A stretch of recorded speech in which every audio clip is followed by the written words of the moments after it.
million for food and non-food commodities for affected households. Mr. Speaker, the government also established the COVID-19 Emergency Response Fund to receive voluntary contributions from well-wishers towards defraying expenses associated with this pandemic. Mr. Speaker, in order to gainfully engage our youth, the government rolled out the Kazi Mtaani program designed to improve public hygiene standards and undertake urban civil works. Already, 26,000 youth are engaged in the pilot phase.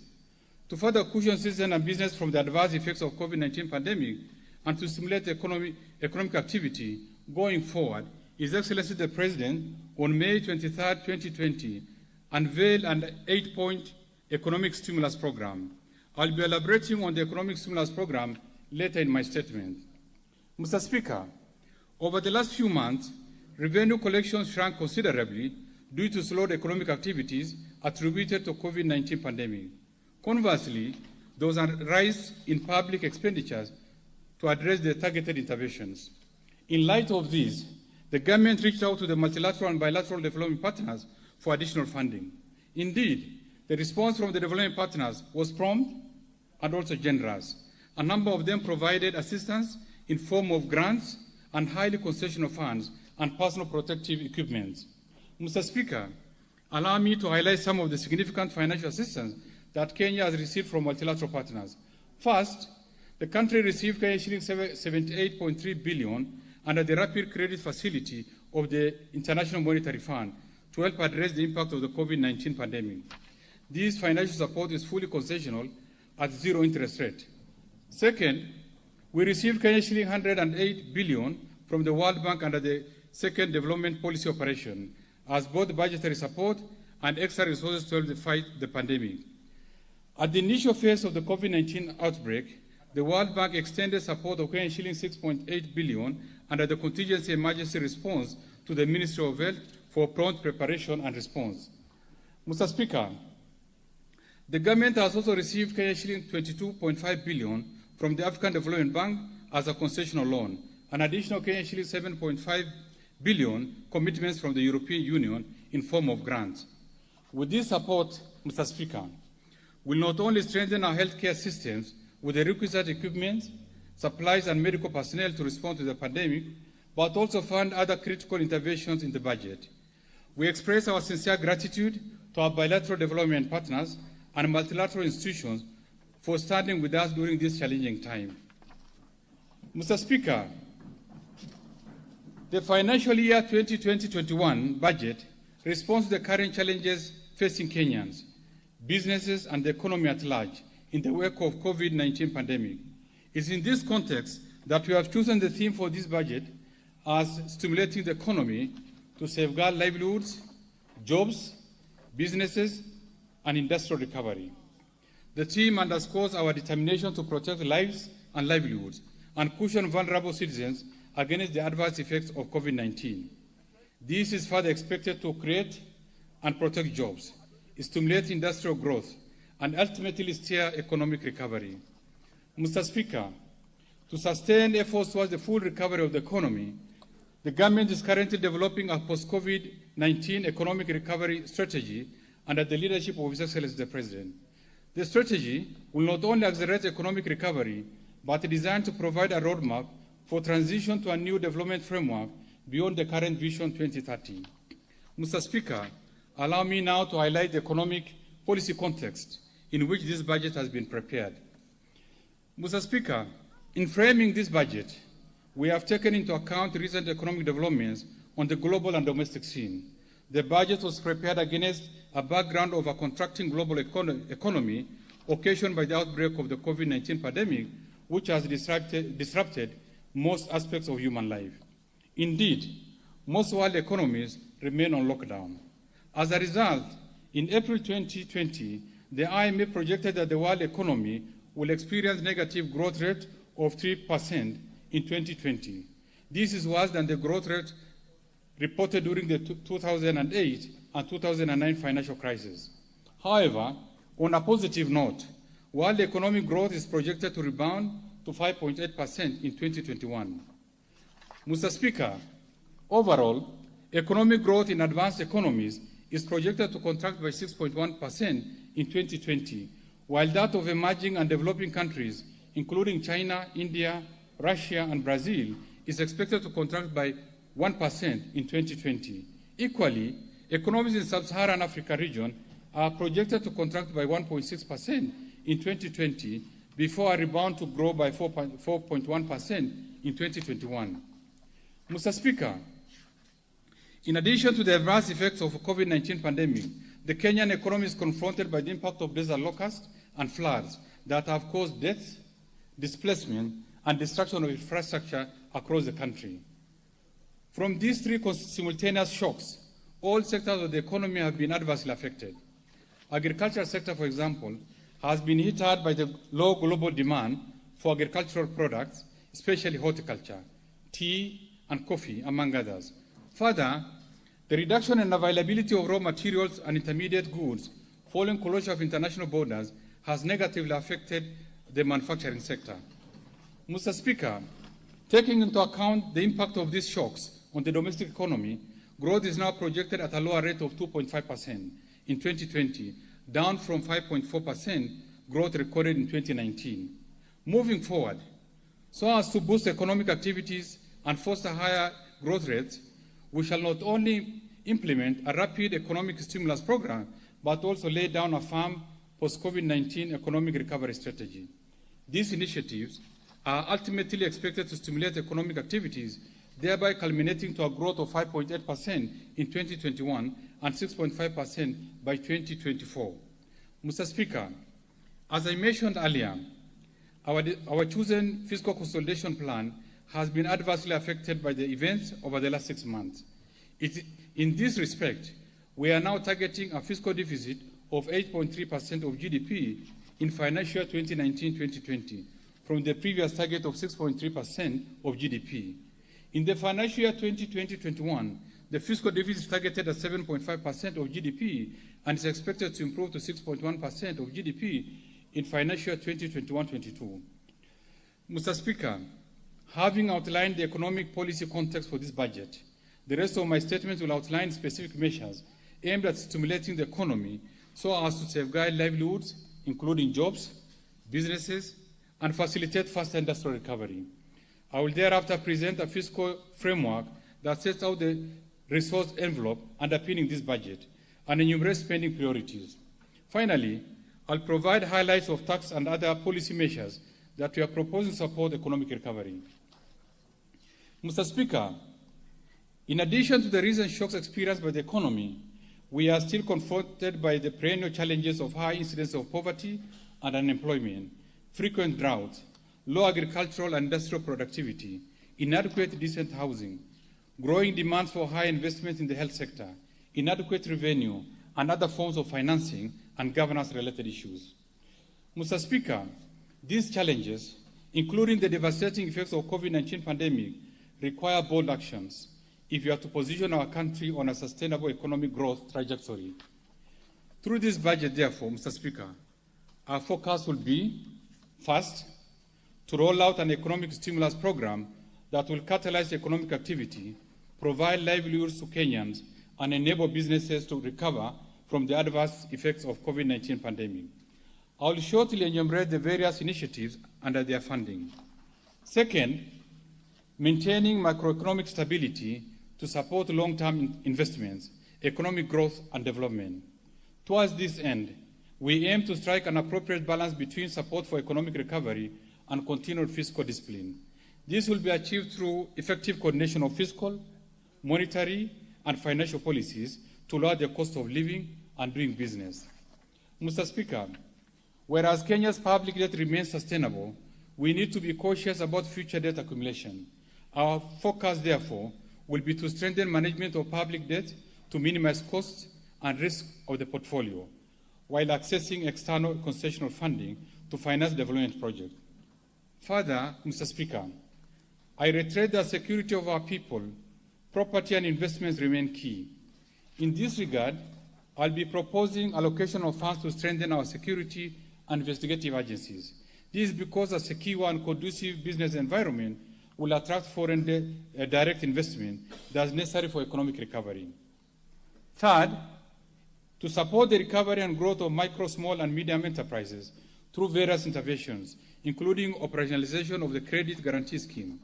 Mr. Speaker, to further expand opportunities for local enterprises and micro, small, and medium enterprises, we shall gazette and enforce the list of items for local procurement to promote the Buy Kenya, Build Kenya initiative. Fourth, to continue supporting implementation of the Big Four agenda. In this regard, therefore, Mr. Speaker, I will later in this statement be proposing allocation to the drivers and enablers of the Big Four agenda. Fifth, enhance allocation to support development of critical infrastructure in the country, such as roads, rail, energy, and water, among others, so as to reduce the cost of doing business as well as promote competitiveness. Sixth, increase resources to support the youth, women, and persons with disability to enable them actively contribute to economic recovery agenda. Seven, to scale up resource allocation to improve access to education, strengthen healthcare systems, and enhance cash transfers to support the vulnerable members of our society. Eighth, continue to facilitate county governments in strengthening their system to enhance service delivery. In this respect, I urge county governments which have not completed paying verified pending bills or to various suppliers to do so expeditiously. And ninth, implement various structural reforms to enhance the efficiency of public service delivery while at the same time ensuring accountability for sustained macroeconomic and fiscal stability, better credit ratings, improve fiscal discipline, and minimize corruption. Mr. Speaker, allow me at this point to elaborate on the 8-point economic stimulus program that the government will be implementing to stimulate and sustain economic activities. I will thereafter briefly highlight plans for developing the post-COVID-19 economic recovery strategy, which is linked to the post-2030 vision. Mr. Speaker, the 8-point economic stimulus program targets to cushion vulnerable citizens and businesses, particularly those affected by the COVID-19 pandemic. The stimulus program will focus on keeping the food supply chains functional while promoting the use of locally produced goods and services, thus securing the livelihoods of daily wage earners. Mr. Speaker, we have set aside Kenya shilling 56.6 billion to cater for the various thematic areas of the program. Mr. Speaker, in the first theme covers the infrastructure and is designed to rehabilitate road networks across the country as a direct response to the damages occasioned by the recent heavy rains. The rehabilitation of access roads and footbridges will optimize the use of local labor and materials, thereby generating short-term employment for thousands of youth. Towards this end, I propose to allocate Kenya shilling 5 billion for rehabilitation of the damaged access roads and footbridges. Further, Mr. Speaker, to address the issue of youth unemployment and empowerment in urban informal settlement, I have set aside Kenya shilling 10 billion under the Kazi Mtaani program.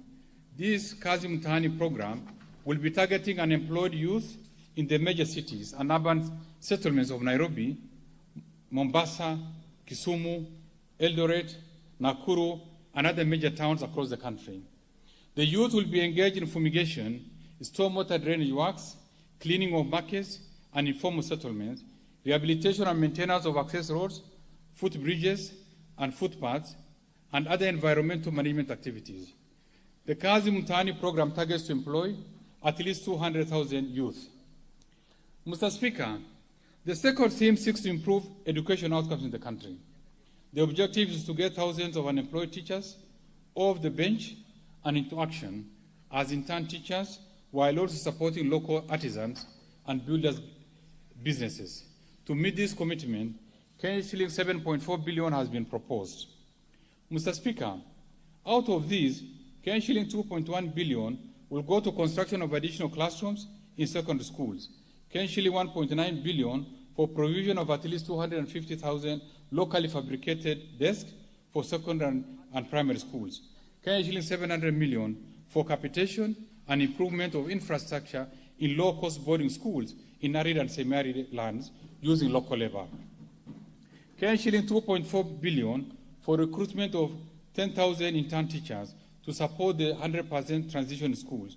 and shilling 300 million for recruitment of 1,000 ICT interns to support digital learning in public schools. Mr. Speaker, the third theme targets to support micro, small, and medium enterprises. Despite their important contribution, this sector has continued to face challenges of accessing credit due to lack of sufficient collateral, high cost of credit, and informal business structure.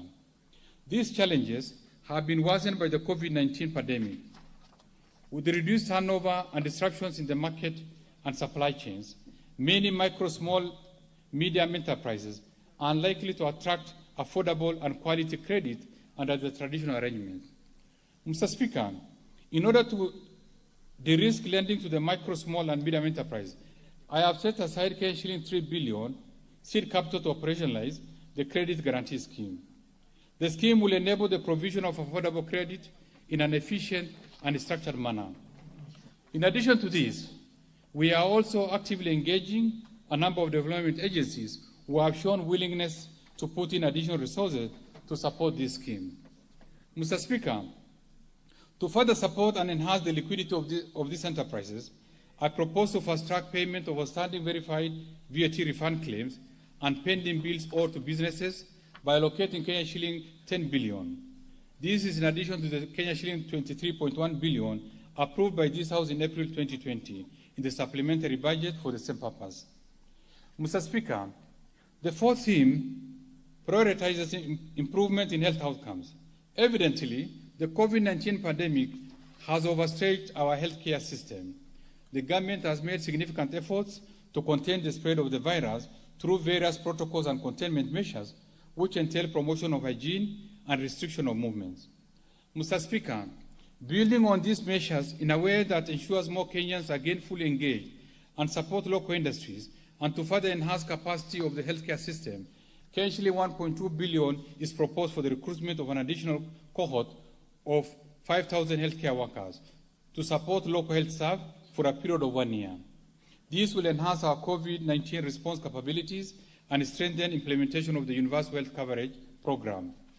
Mr. Speaker, we have also allocated an additional shilling 500 million to supply 20,000 locally made beds and bedding to public hospitals, and shilling 25 million to support the establishment of 50 modern walk-through sanitizers at our border points and main hospitals across the country.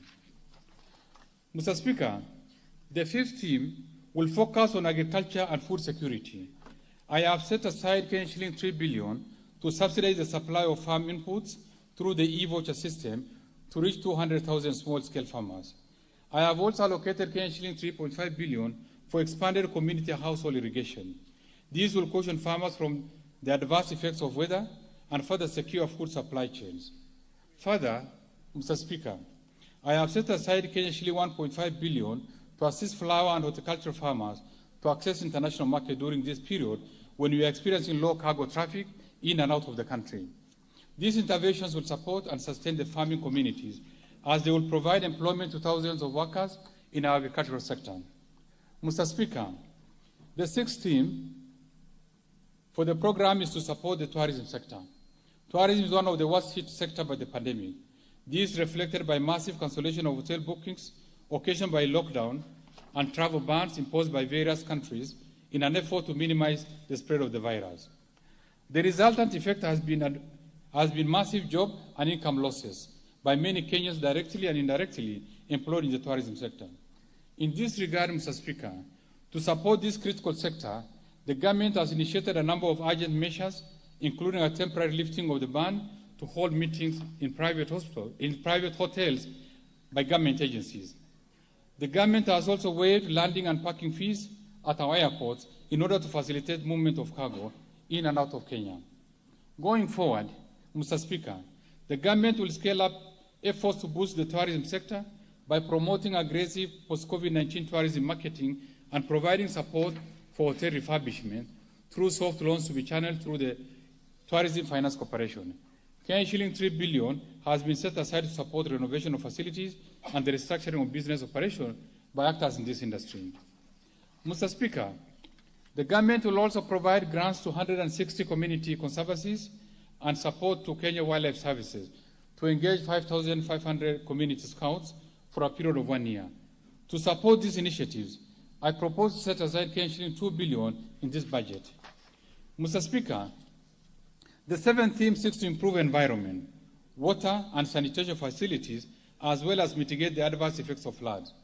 On this, I have set aside Kenya 1 billion to support flood control using local labor in the most affected areas. I have also set aside Kenya 850 million to cater for rehabilitation of wells, water pumps, and underground tanks in nasal areas using local labor, and Kenya 540 million to enhance tree planting program across the country using locally sourced seedlings. Mr. Speaker, the eighth and the final theme of the stimulus program is manufacturing. In this area, the government will promote the Buy Kenya, Build Kenya policy.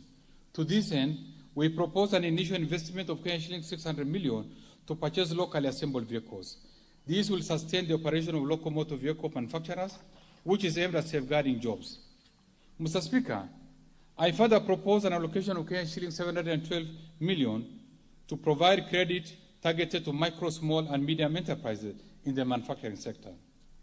Mr. Speaker, in addition to implementing the economic stimulus program that I have enumerated, the government is formulating a post-COVID-19 economic recovery strategy to mitigate the adverse impacts on the economy and further reposition the economy on a steady and sustainable growth trajectory. Mr. Speaker, the post-COVID economic recovery strategy will focus on the following. 1. Sound macroeconomic policy framework to support higher sustainable economic growth that will address the challenges of poverty, unemployment, and income inequality. 2. Adequate local and foreign resource mobilization to ensure sustainable funding of our development programs. 3. Enhancing the role of the private sector in the economy, including financing infrastructure projects from diverse sources such as public-private partnership and lease financing. 4. Supporting micro, small, and medium enterprises by facilitating access to adequate finances through credit guarantee scheme. 5. Full and timely implementation of the economic stimulus program, which will create jobs and stimulate business. 6. Investment in the ICT and digital infrastructure to support the use of digital platforms to facilitate e-commerce and efficient delivery of public services. 7. Promotion of local production processes and domestic supply value chains. 8. Enhancement of disaster risk management systems. 9. Improvement of social protection through targeted policy interventions and programs. And 10. Strengthening monitoring and evaluation systems for quality outcomes of the project. Mr. Speaker, in preparing the post-COVID-19 economic recovery strategy, we will ensure the process is all-inclusive. To this end, we'll draw inputs and ideas from diverse groups, including experts from both county and national government, private sector, development partners, academia, and research institutions, and other relevant stakeholders. Mr. Speaker, it's also important to note that we are less than 10 years to the end of our long-term development blueprint, the Kenya Vision 2030. As we conclude this implementation, we need to think of the next development framework for this country. In this respect, Mr. Speaker, the preparation of the next long-term development plan will benefit from this post-COVID-19 economic recovery strategy. The new plan, beyond the Kenya Vision 2030, will take cognizance of the transition of sustainable development goals of United Nations and the African Union Agenda 2063. This will be a precursor to 100 years of Kenya's independence celebration. Mr. Speaker, to improve the business environment, increase efficiency in public service delivery, and enhance accountability and transparency in our conduct of business, I propose the following structural reforms. Mr. Speaker, since enactment, the Public Procurement and Asset Disposal Act 2015 has been operating without the supporting regulations. However, I am pleased to report that the Public Procurement and Asset Disposal Regulations 2020 have been published and are awaiting parliamentary approval. These regulations seek to enhance uniformity of operations across the procuring entities and promote the local economy through affirmative interventions on preferences and reservations.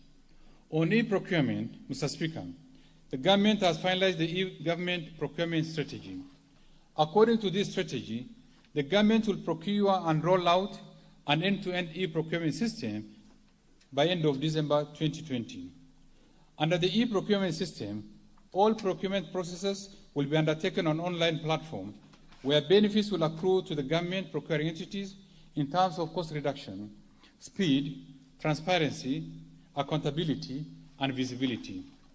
Mr. Speaker, in order to ensure the growth and sustainability of enterprises owned by women, youth, and persons living with disability, the National Treasury has re-engineered the access to government procurement opportunities portal to enable real-time registration and transparent monitoring of the implementation of the scheme.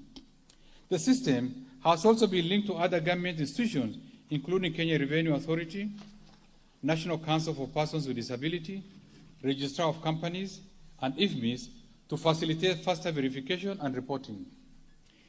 In addition, Mr. Speaker, the National Treasury has directed all procuring entities to ensure prompt payment for all contracts performed by these target groups. Mr. Speaker, allow me to focus my attention on the construction industry, where I believe we can create the much-needed jobs for the youth by hiring local contractors. The government is aware that local contractors in general have had challenges of undertaking infrastructure projects due to limited technical, financial, and managerial capacities. This has resulted in participation of more foreign contractors in local contracts at the expense of local contractors. In this respect, the government will review the contracting framework for infrastructure projects in the country with a view of ensuring participation of local contractors in local contracts. This will retain domestic revenues within the country and create jobs for the youth contractors. Mr. Speaker, the restriction placed on businesses and services as a result of COVID-19 pandemic have had significant adverse effects on the performance of strategic state-owned enterprises offering essential services.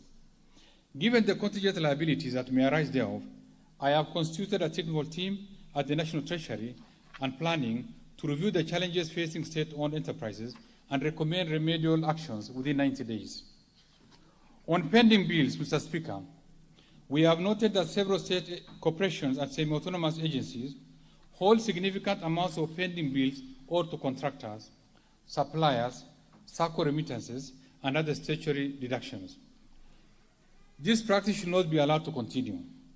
Mr. Speaker, following a cabinet directive, the National Treasury constituted a pending bills multi-agency team to deal with the existing historical and contested pending bills.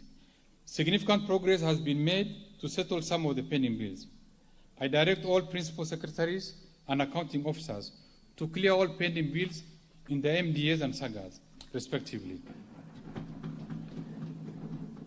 Further, Mr. Speaker, going forward, the National Treasury may withhold exchequer releases to the MDAs or SAGAs with pending bills until an approved payment plan for all pending bills is agreed upon.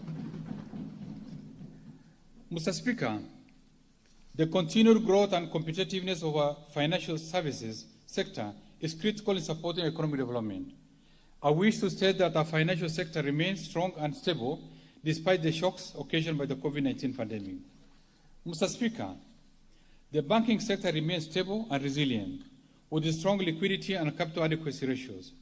The Central Bank of Kenya has been closely monitoring the sector to identify vulnerabilities, especially those associated with the COVID-19 pandemic. The bank has been at the forefront and has rolled out various policy and regulatory measures to support the sector. Mr. Speaker, during the last 1 year, the government, through Central Bank of Kenya, rolled out a mobile-based service to facilitate retail investors participate in government securities, a convenience to investors during this pandemic. Mr. Speaker, in order to strengthen our position as regional financial hub, the National Treasury is in the process of operationalizing the Nairobi International Financial Center. The center will play an important role in attracting investments and private capital to support economic growth, as well as mobilizing additional financing for the Big Four projects and further providing new financing options for Kenyan businesses. Mr. Speaker, To enhance the safety and integrity of our financial system, the National Treasury, together with other stakeholders, will conduct Kenya's first national risk assessment on money laundering and terrorism financing. This will assist the country's competent authorities to assign responsibilities for combating money laundering and terrorism financing to the relevant government agencies on the basis of identified risks and vulnerabilities. Mr. Speaker, the high cost of housing units and limited access to affordable long-term finance remain a leading house market constraint. To address this challenge, the government established the Kenya Mortgage Refinance Company, whose main purpose is to provide long-term funds to primary housing mortgage providers in the housing sector. In this regard, the company will offer fixed-rate long-term loans at concessional rates to mortgage providers who are expected to pass the benefit to citizens at a lower than market rates. The company has raised capital of shilling 2 billion, while the National Treasury has mobilized additional shilling 35 billion from development partners to support the company's operations. Mr. Speaker, in response to the COVID-19 pandemic, Kenya Mortgage Refinance Company will help to maintain adequate liquidity among primary housing mortgage providers in order to keep housing finance and the housing market functioning. This will avert potential credit crunch that will hurt lower-income households and interrupt efforts to support affordable housing.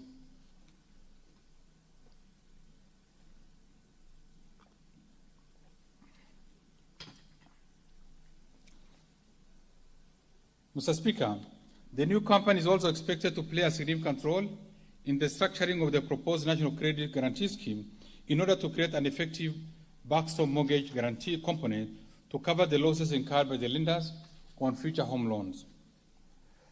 Mr. Speaker, in the year 2015, the investment guidelines under the retirement benefits regulations were amended to allow pension schemes to invest up to 10% of their assets in private equity funds and venture capital funds licensed by the Capital Markets Authority. However, the Capital Market Act was not amended to provide for regulations of this private equity and the venture capital. In this regard, I have proposed amendment to the Capital Market Act to provide for the regulation of private equity and venture capital companies by the authority. In addition, Mr. Speaker, I propose to amend the Capital Markets Act to remove the function of payment of beneficiaries from collected and claimed dividends, since these are function currently domiciled and an unclaimed financial assets authority. Mr. Speaker, the increasing public pension budget and accumulation of pension claims remain a challenge. In this regard, the National Treasury is re-engineering and upgrading the pension systems in order to clear all pension payments backlogged by the end of the calendar year. This will pave way for a modernized pension management system that will guarantee smooth transition of retirees from a monthly salary check to a monthly pension payment. To ease the pension burden on the exchequer, the National Treasury is committed to roll out the Public Service Superannuation Scheme in the financial year 2020-21. Further, Mr. Speaker, to support the pension sector in general, the government is developing a national retirement benefits policy that will harmonize all pension laws. This will strengthen the legal and regulatory framework to achieve a comprehensive pension coverage across the formal and informal sectors and better protect the interests of beneficiaries and rights of pension contributors. Mr. Speaker, in September 2019, this House approved the County Government Retirement Scheme, which provides for the establishment of an umbrella retirement scheme for county government. Thereafter, petitions were filed in courts challenging the law, thus paralyzing its operation. To this effect, the National Treasury undertakes to pursue all legal means to resolve this matter and ensure that county government employees have a scheme that safeguards members' pensions. Mr. Speaker, further, the government is working on establishing a national micro-pension scheme with a sustainable model that combines long-term saving with short-term needs that will be open to all marginalized informal workers who constitute over 80% of Kenya's labor force. Mr. Speaker, the Retirement Benefits Authority Act does not provide for sanction in case of failure or delay in submission of the actuarial evaluation reports within the specified period. In this regard, I propose to amend the Retirement Benefit Authority Act to impose a penalty to pension scheme who fail to submit actuarial evaluation reports to the authority within the specified timeline. The actuarial evaluation reports are important in determining the performance of the scheme. Mr. Speaker, framework for responding to disasters in Kenya are fragmented across laws. These has hampered the ability of governments to respond to disasters more effectively. To address this challenge, the government will develop a harmonized disaster risk management legal framework to guide the management of disasters in Kenya. To this end, we shall also finalize the Disaster Management Fund regulations to facilitate effective and efficient response to disasters in a more coordinated manner. Mr. Speaker, globally, climate change is a key concern, like other countries. The Kenyan economy is vulnerable to its effects. Over the last 10 years, we have experienced increased frequency and intensity of extreme weather. Mr. Speaker, in order to minimize the adverse effects of this phenomenon on the economy, we need to pursue a green economic development path. In this regard, the National Treasury proposed to tap into the green climate financing by issuing the first sovereign green bond to finance major infrastructure projects in the financial 2020-21. These proceeds will be directed towards green projects at both the national and county level. Mr. Speaker, execution of the budget for 2019-2020 has progressed well despite the challenges of reduced revenue performance. The COVID-19 pandemic has not only worsened revenue performance in 2019-2020, but will affect revenue in 2020-21 budget. In particular, import-related taxes such as import duty, VAT on imports, import declaration fees, and rural development levy have been negatively affected due to lower imports and reduction of trade among countries. Further, other domestic taxes have been severely affected by declining incomes and depressed consumptions.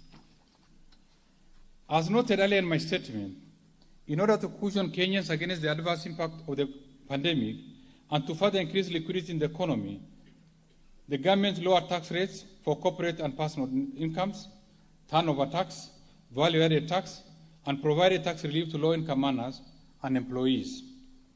These measures are estimated to cost the Exchequer Kenya 172 billion in revenue foregone by government in one financial year.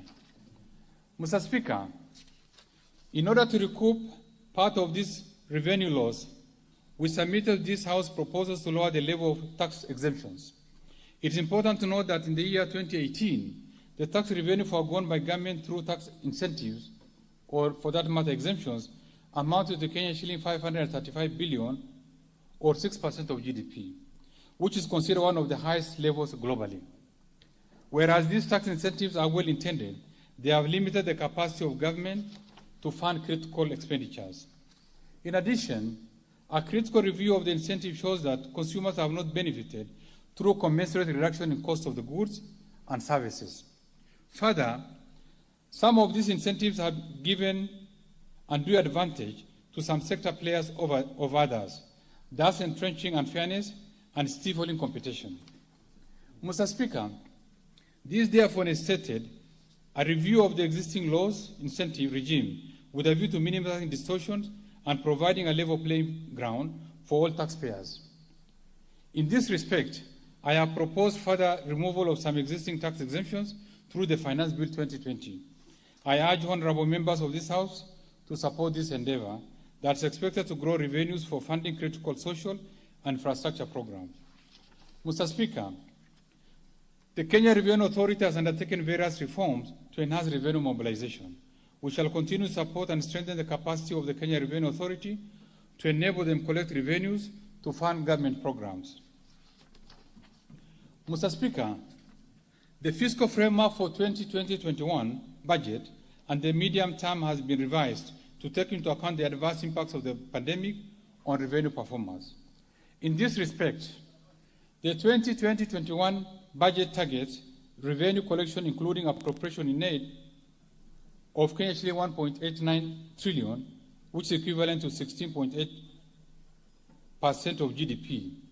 This is a stagnation from the estimated revenues of Kenya shilling 1.89 trillion, equivalent to 18.6% of GDP in the financial year 2019-2020. Of these, ordinary revenues in the financial year 2020-21 are projected at Kenya shilling 1.63 trillion, equivalent to 14.5% of GDP. Mr. Speaker, total expenditures in the financial year 2020-21 are projected at Kenya shilling 2.79 trillion, or 24.7% of GDP, from the estimated levels of Kenya shilling 2.77 trillion, or 27.2% of GDP in 2019-2020. The recurrent expenditures in the financial year 2020-21 will amount to Kenya shilling 1.82 trillion, or 16.2% of GDP. On the other hand, ministerial development expenditures that include foreign finance projects, allocation to contingency funds, and conditional capital transfers to the county government are projected at Kenya shilling 633.1 billion in 2020-21. This will enhance critical infrastructure in the budget. Mr. Speaker, taking into account the projected revenues and expenditure in the financial year 2020-21, the fiscal deficit, including grants, is projected to decline to Kenya shilling 840.6 billion, or 7.5% of GDP, from Kenya shilling 842.7 billion, or 8.3% of GDP in the financial 2019-2020.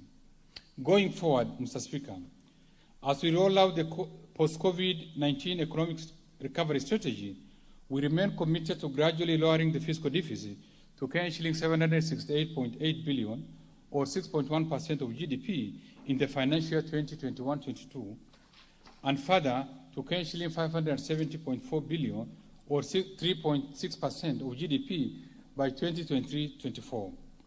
In the financial year 2020-21, the fiscal deficit of Kenya shilling 840.6 billion will be financed through net external financing of Kenya shilling 347 billion, or 3.1% of GDP, net financing of Kenya shilling 493.4 billion, or 4.4% of GDP, and other net domestic repayment of Kenya shilling 627 million.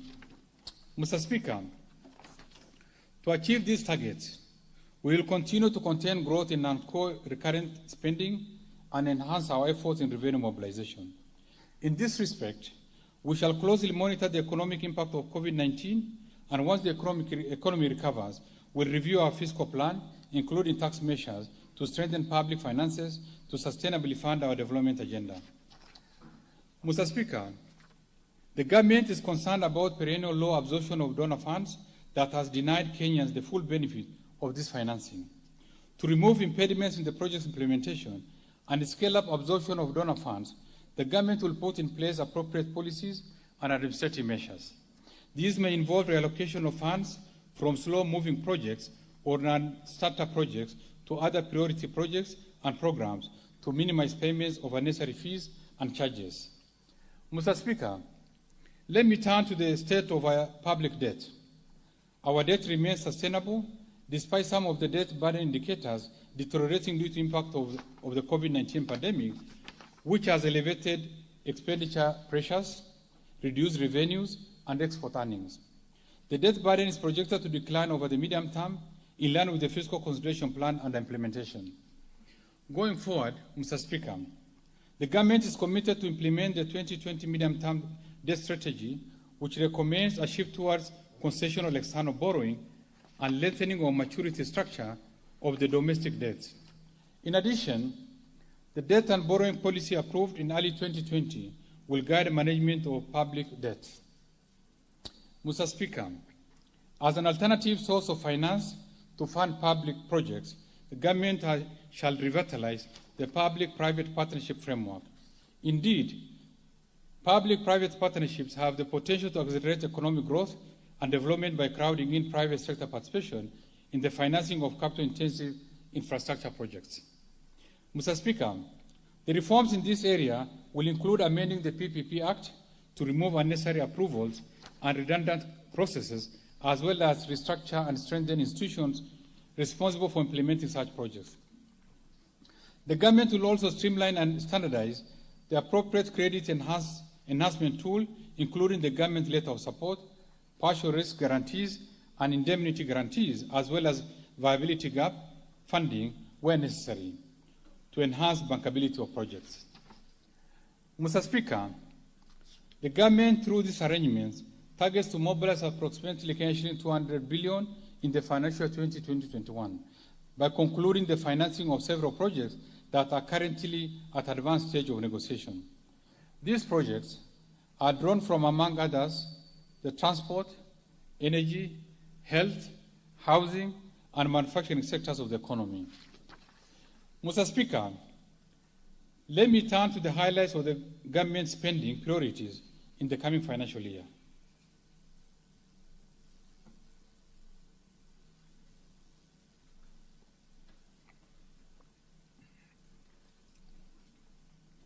The total program spending for the financial 2020-21, excluding redemptions, amounts to Kenyan shilling 2.79 trillion. Mr. Speaker, the budget for financial 2020-21 will continue the implementation of the Big Four agenda. Thus, the targeted expenditures prioritize employment creation, youth empowerment, supporting manufacturing activities, enhancing health coverage, improving food security, and living conditions through affordable housing. To support these initiatives, I have set aside shilling 128.3 billion for the Big Four agenda drivers and enablers. Mr. Speaker, the government continues to prioritize healthcare by scaling up universal health coverage to all the counties. To improve health outcomes, I have proposed an allocation of shilling 111.7 billion to the health sector in this budget. Out of this, shilling 50.3 billion is for activities and programs for the attainment of universal health coverage by the drivers and enablers. Mr. Speaker, the budget for the health sector includes shilling 19.2 billion to address and lower cases of HIV, malaria, and tuberculosis in the country. Shilling 6.2 billion for the managed service equipment. Shilling 5.3 billion to transform the healthcare systems for universal health coverage. Shilling 4.1 billion to cater for free maternity health care. And shilling 1.8 billion to provide medical cover for the elderly and severely disabled in our society. Mr. Speaker, other allocations to improve health service delivery includes shilling 15 billion for Kenyatta National Hospital, shilling 10 billion for the Moi Teaching and Referral Hospital, shilling 7.2 billion for Kenya Medical Training Centers, shilling 2.5 billion for the Kenya Medical Research Institute, shilling 1.2 billion to Madari Hospital, and shilling 4.3 billion as a conditional grant to level 5 hospitals in the counties. Mr. Speaker, to ensure the success of affordable housing program, the government continues to forge partnerships with the private sector and development partners. In this budget, I have proposed an allocation of shilling 15.5 billion to the housing, urban development, and public works sector. Out of these, shilling 6.9 billion will cater for the affordable housing program undertaken by the driver and enablers. We are also concluding discussions to bring on board an additional shilling 3.6 billion from the African Development Bank, shilling 7.5 billion for the Kenya Urban Program, and shilling 1.1 billion for the ongoing construction of Gikomba, Githurai, Chaka, Kamkunji, and Agoreti markets. Mr. Speaker, the government continues to scale up reforms to promote investment in the manufacturing sector to support and protect local industries. To promote local industries, I have proposed an allocation of shilling 18.3 billion for this cluster. Of these, shilling 1.4 billion will go to the Kenya Industrial Entrepreneurship Project, shilling 3.5 billion for the development of Special Economic Zone, Textile Park in Naivasha, Kenanie Leather Industrial Park, and at the River Textile Hub. In addition, Mr. Speaker, I have set aside shilling 843 million to support modernization of Rivertex, shilling 800 million for the development of various micro, small and medium enterprises in Kenya. Shilling 715 million for the Kenya Youth Empowerment and Opportunities Project. Shilling 500 million to support the dairy processing, and shilling 3 billion for the Ongokundu Special Economic Zone. Mr. Speaker, the government remains committed to reducing the number of food insecure Kenyans. Towards this end, the government will continue to expand irrigation schemes, support large-scale production of staples, increase access to agricultural inputs, implement programs to support smallholder farmers, and promote the use of appropriate farming techniques. Mr. Speaker, to support these initiatives, I have set aside shilling 52.8 billion for food and nutritional security. Out of this, shilling 10.6 billion has been proposed for the Kenya Climate Smart Agriculture Project, shilling 5.5 billion for the National Agricultural and Rural Inclusivity Project, shilling 4.1 billion for the Kenya Cereal Enhancement Program, shilling 730 million for the Food Security and Crop Diversification Project, and shilling 10 billion for irrigation land reclamation. Mr. Speaker, other proposed allocations include shilling 1.8 billion to enhance aquaculture business development project, shilling 1.4 billion to support small-scale irrigation and value addition, shilling 1.3 billion to enhance resilience of pastoral communities, shilling 1.1 billion to enhance drought resilience and sustainable livelihood, shilling 1.6 billion to support processing and registration of title deeds, and shilling 500 million to advance agricultural loans through Agricultural Finance Corporation. Mr. Speaker, allow me to turn to other proposed expenditures that are critical in this budget.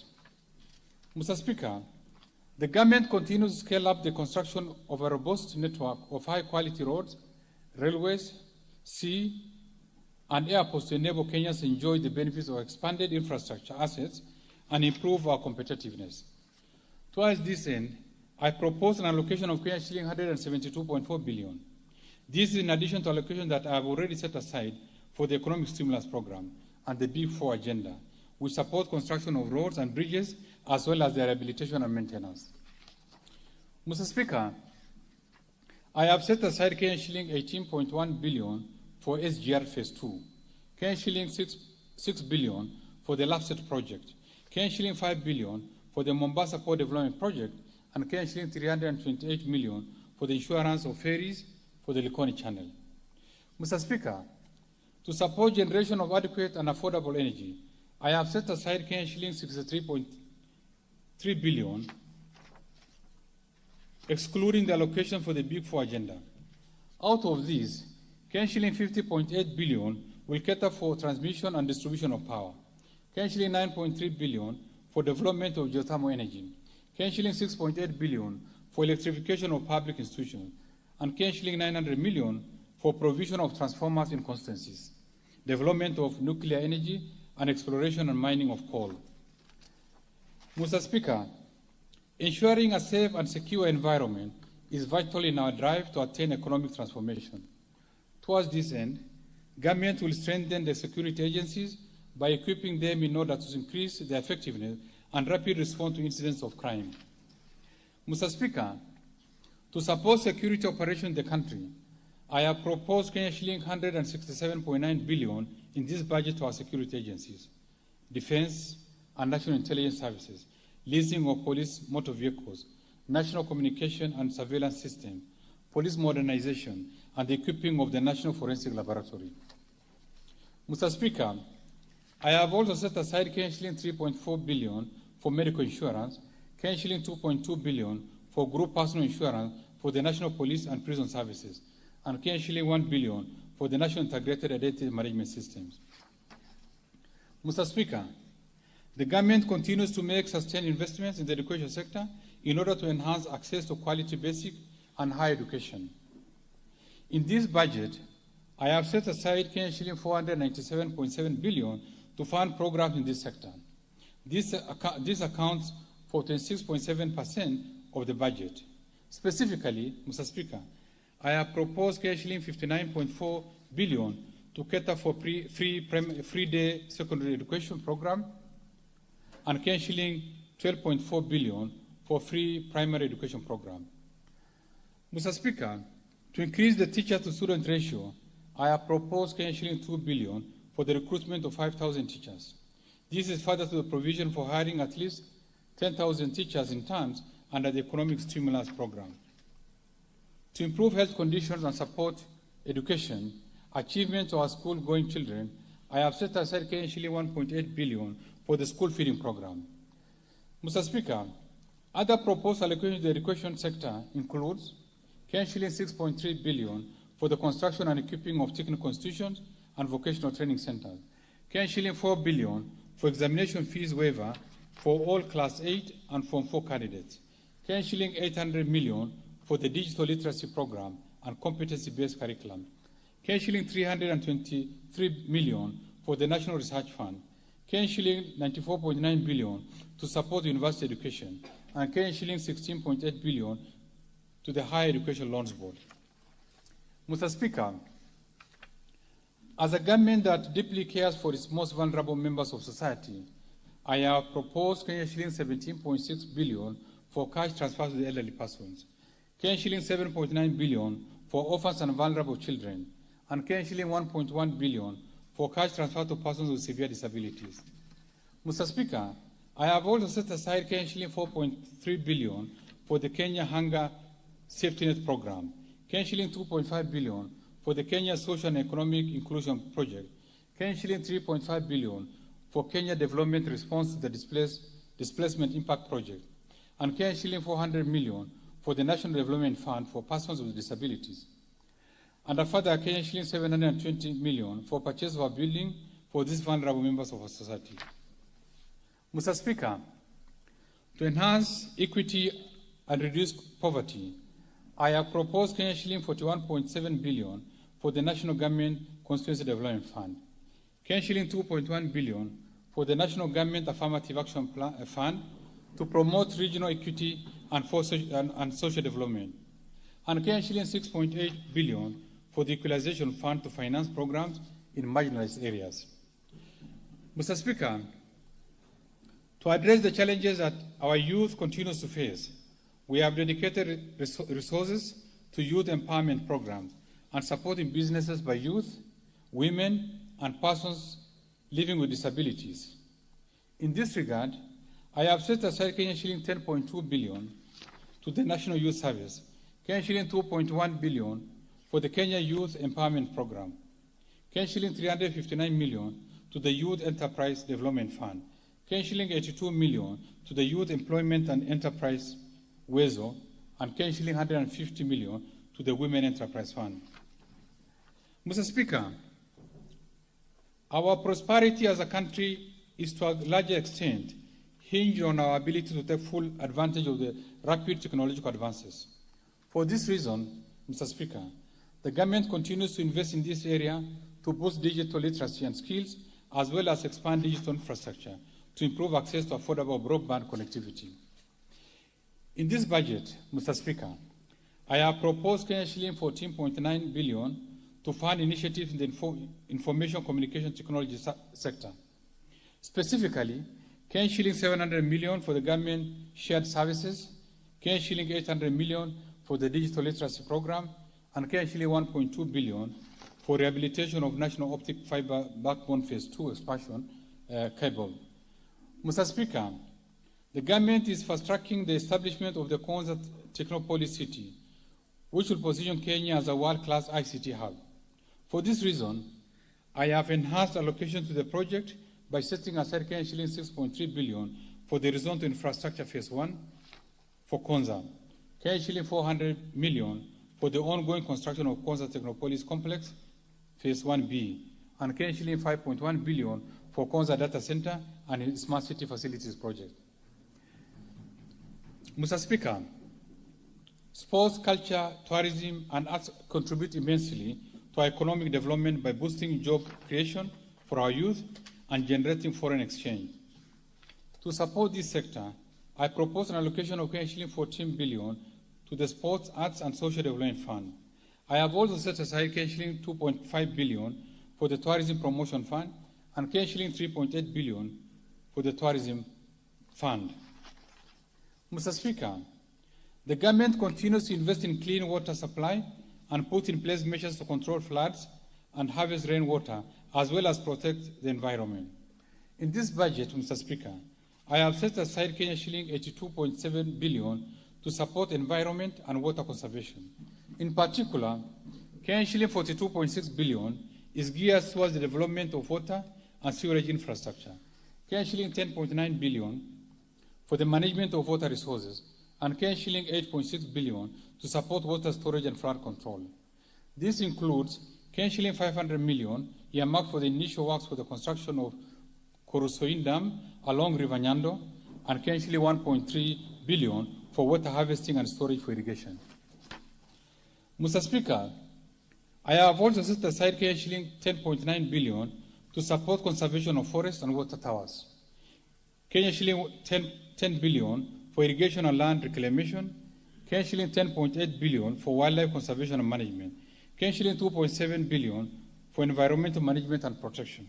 And Kenya shilling 1.6 billion for meteorological services. This allocation excludes the provision under the Economic Stimulus Program and the Big Four agenda.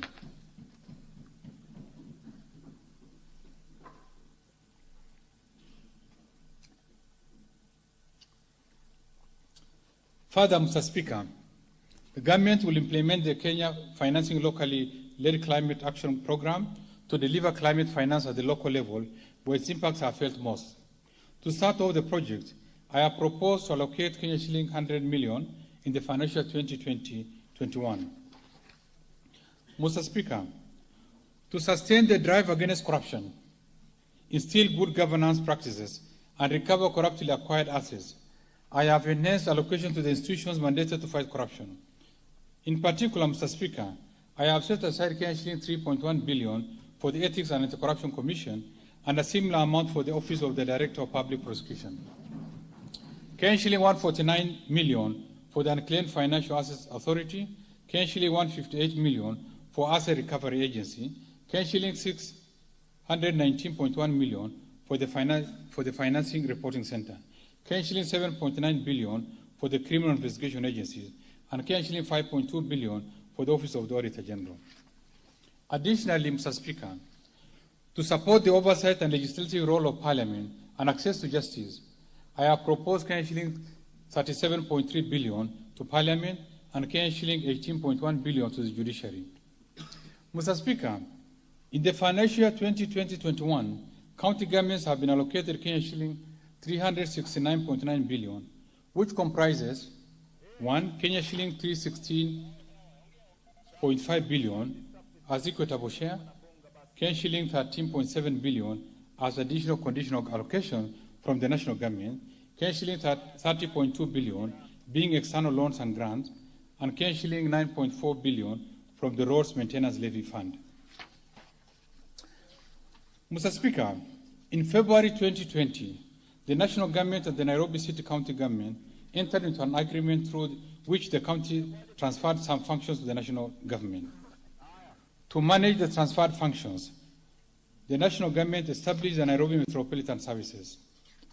In order to facilitate performance of the transferred functions, the Nairobi Metropolitan Services has been allocated Kenya shilling 26.4 billion in the financial 2020-21, which includes Kenya shilling 15.95 billion from the Nairobi County's equitable revenue share for the financial 2020-21, and Kenya shilling 660 million as additional conditional allocations related to the transferred functions.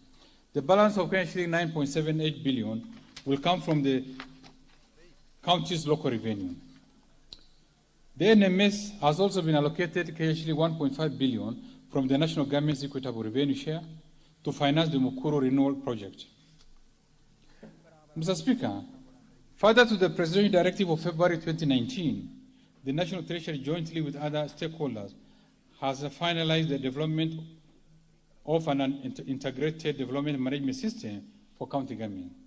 The system, which is aimed at eliminating leakages and high revenue collection costs of the county, is expected to be in place by the end of the financial year 2020-21.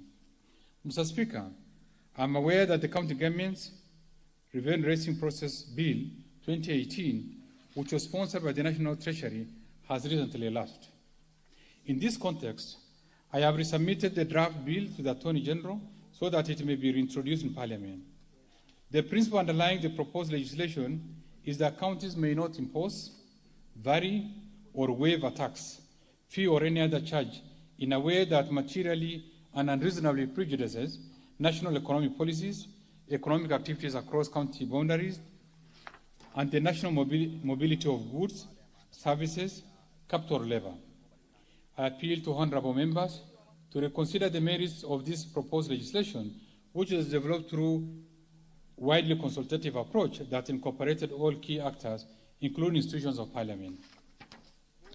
Mr. Speaker, in line with the preceding directive on the settlement of pending bills, Kenyan shillings 36.7 billion, representing 71.5% of the total eligible bills verified by the Auditor General, has been settled by the county government as at May 2020. I urge county government to clear outstanding bills by 30th of June 2020 and ensure no further build-up of expenditure arrears. Mr. Speaker, in the financial year 2020-21, 6.8 billion under the Equalization Fund. I am aware that there are disbursement arrears, and I wish to give an assurance that future allocations will be enhanced to make up for the shortfalls. Mr. Speaker, in a High Court ruling of November 2019, the guidelines on administration of Equalization Fund were declared unconstitutional, null and void. Effectively, the Fund's Advisory Board was disbanded and all operations halted, including payments for ongoing projects. The ruling directed that the National Treasury to develop a new Equalization Fund statutory instrument. In compliance with the ruling, a new draft statutory instrument for the fund has been developed and is ready for gazettement and tabling before Parliament. I am also aware, Mr. Speaker, the existence of a 2019 private members' bill on the Equalization Fund, which was passed by the National Assembly and is currently before the Senate. In this context, I wish to propose honorable members to initiate a process to harmonize efforts to achieve sustainable administration of this fund. Mr. Speaker, the Constitution requires the two-third levels of government to conduct their mutual relations based on consultation and considerations, and to respect the functional and institutional integrity of government at other levels. The objective is to achieve whole government approach to provide synergies and common size delivery solutions. Mr. Speaker, towards this end, the government will leverage on the intergovernmental framework for the implementation of national government programs and projects at counties formulated in 2019 to harmonize implementation of plans such as the Big Four development agenda, as well as policies between the two levels of government, including planning and budgeting. This is part of efforts to achieve an all-government approach to development. Mr. Speaker, the rest of my statement is on tax measures for the financial 2020-21 budget contained in the Finance Bill 2020, which I submitted to this House in April 2020, in line with the requirements of the Public Finance Management Act 2012. Further, I will highlight measures on cushion duty as agreed at the regional level during the East African Community Pre-Budget Consultation meeting for the financial year 2020-21. These measures are expected to generate about shilling 38.9 billion in tax revenue to the Exchequer. Mr. Speaker, manufacturing is a major pillar in the Big Four agenda, where the government aims to increase the contribution of the sector to GDP from about 8% to 15% by 2022. In this regard, I have proposed at the regional level measures aimed at promoting local manufacturing and also measures to ensure that locally manufactured products are competitive. Mr. Speaker, the customs measures that have been agreed upon at the regional level shall, in accordance with the East African Community practice, be effective from 1st July 2020. I wish to highlight a few of the measures that have direct impact on Kenyan manufacturers. Mr. Speaker, our metal and allied sector continues to face stiff competition from imported iron and steel products. In order to protect the sector, The rate of import duty of 35% with the corresponding specific rates on a wide range of these products have been maintained for another year. Kenya has sufficient capacity to produce paper and paperboard products. In order to protect manufacturers of these products from cheap imported products, we have maintained the import duty rate at 25% for another 1 year. Mr. Speaker, Kenya has capacity to manufacture baby diapers. However, the imports used in manufacturing these products attract import duty. In order to support manufacturing of the products locally, all inputs for manufacturing of baby diapers will be imported duty-free under the South African Community Duty Remission Scheme. In addition, to promote local production of new clothing and apparels, including fashion and design, imports used in the textile and apparel sector will be imported duty-free under the scheme. Mr. Speaker, the telecommunications sector provides good opportunities for innovations, particularly for our youth. In order to stir growth in this sector and encourage local investment, import for assembly or manufacture of mobile phones will be imported duty-free under the South African Community Duty Remission Scheme. Mr. Speaker, leather and footwear sector has capacity for manufacturing footwear considering we have adequate raw materials. It is important for this sector to be protected from cheap imported products in order to encourage investments in the sector. In this regard, we have maintained the specific rates of duty in addition to 25% duty rate, which were granted last year. This will also safeguard government revenues by curbing undervaluation of such imported products. Mr. Speaker, there is need to protect local producers of electrical parts and accessories. In this regard, we shall be applying the imported duty rates of 35% instead of 25% on such products for 1 year. Mr. Speaker, the East African Community Region has agreed to grant duty remission on raw materials and imports for manufacture of masks, sanitizers, ventilators, and personal protective equipment, including coveralls and face shields. This will enhance measures aimed at containing COVID-19 in addition to encouraging local production of such products. Mr. Speaker, as a long-term measure, the East African Community Region has agreed to amend the East African Community Customs Management Act to exempt from import duty supplies for diagnosis, prevention, treatment, and management of epidemics, pandemics, and health hazards to deal with any future occurrences of such nature. Mr. Speaker, the government introduced a simplified monthly rental income tax in 2016 to enhance tax compliance. Under this regime, the rental income is taxed at the rate of 10% for individuals earning annual rent income of Kenya shilling 10 million and below. Mr. Speaker, the Kenya shilling 10 million per annum threshold has brought positive impact on tax compliance. I therefore propose to raise this threshold to Kenya shilling 15 million per annum in order to bring more landlords to the simplified regime. Mr. Speaker, some companies continue to declare losses year in, year out, hence not contributing to the exchequer in terms of tax revenue. However, these companies enjoy facilities such as infrastructure, whose cost of construction and maintenance is serviced by the government through tax revenues contributed by other patriotic taxpayers. In order to ensure all taxpayers contribute to the construction and maintenance of our infrastructure, I have proposed to introduce a minimum tax that will be payable by all companies at the rate of 1% of their gross turnover. Mr. Speaker, with the fast advancement in technology, many business transactions are increasingly being carried out through digital platforms. In some cases, due to the nature of the transaction, it is difficult to effectively tax the income derived through such platforms. It is therefore necessary to provide a framework that will facilitate taxation of such income. In this regard, I propose to introduce digital service tax on the value of transactions at the rate of 1.5%.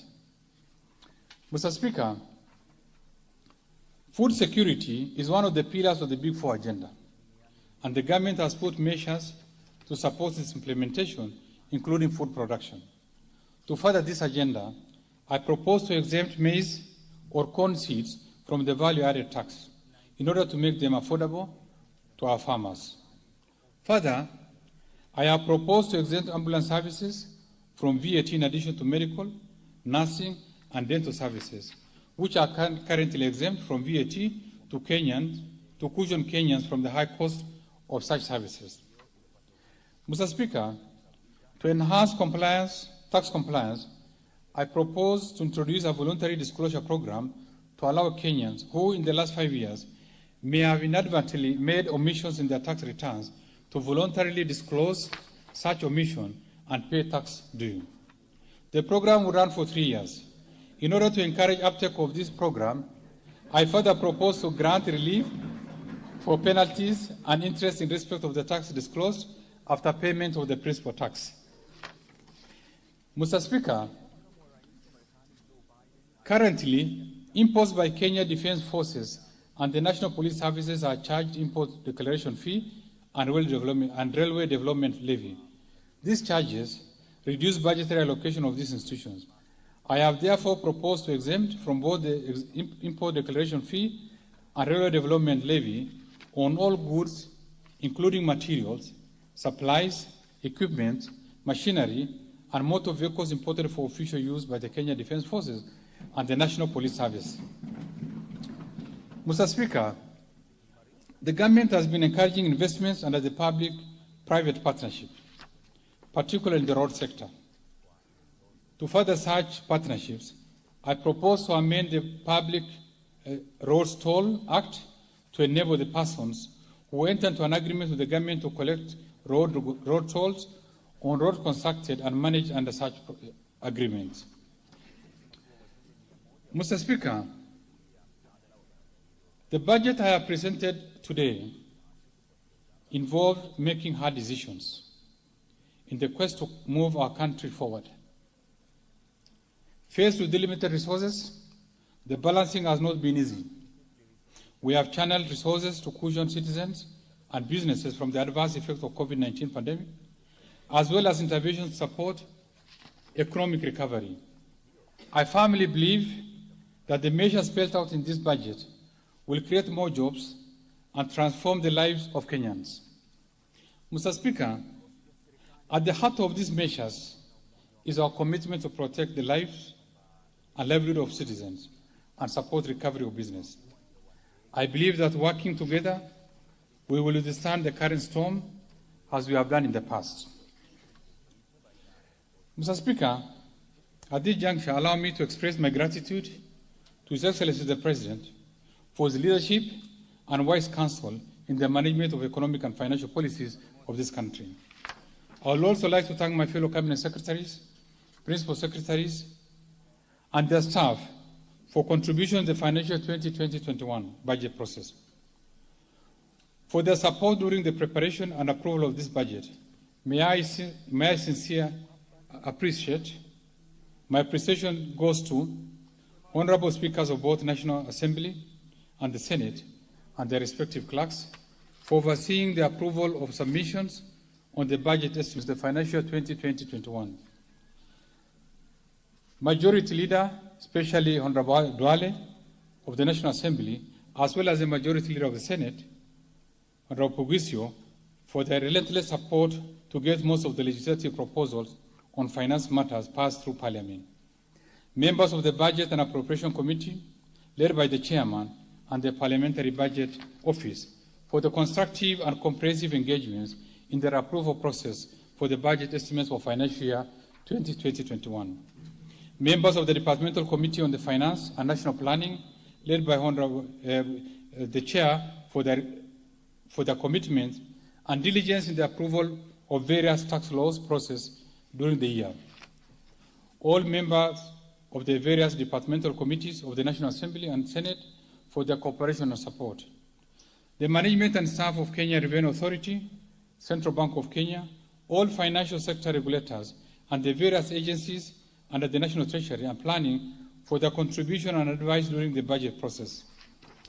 The Commission on Revenue Allocation and its chairperson for their contributions. Management and staff of National Treasury, under the leadership of the Principal Secretary, Dr. Muya, the officers tirelessly worked long hours, including most weekends and holidays, notwithstanding the constraining COVID-19 environment, to ensure that all budget and economic documents for the financial year 2020-21 are produced not only timely, but of high quality. These are the unsung heroes of this nation, and I appreciate the extra effort in this exercise. The management and staff of the State Department for Planning for the support, staff from the Attorney General's Office, our multilateral and bilateral development partners, as well as the private sector for their contribution to our development agenda through their technical and financial support, and the members of the Fourth Estate for actively keeping Kenyans informed of the developments in the country and their budget process for the financial year 2020-21. And finally, Mr. Speaker, I must express my sincere gratitude to Kenyans from all parts of the country for their insightful contributions, proposals, and suggestions as we finalize this budget. In conclusion, Mr. Speaker, the impact of COVID-19 pandemic has been disruptive to our lives. I call upon Kenyans to pull together in the fight against the pandemic.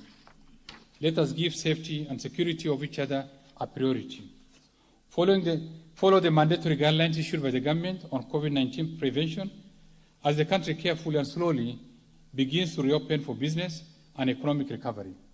Mr. Speaker, I wish to thank our gallant health personnel who are on the front line of the COVID-19 war. Indeed, we can't thank them enough. May God bless them and their families for putting their lives as a shield for the rest of us against the virus. Mr. Speaker, we cannot forget the men and women in uniform and all the security personnel for maintaining law and order and safeguarding the security of the country. Mr. Speaker, my great appreciation goes to all Kenyans for demonstrating good citizenship by cooperating and supporting the government in this fight. Together, we have made good progress, and we still need to forge forward in our Kenyan spirit that we will win this war. Equally, Mr. Speaker, our heartfelt gratitude goes to the business community, donors and individuals who continue to donate resources to the Emergency Response Fund.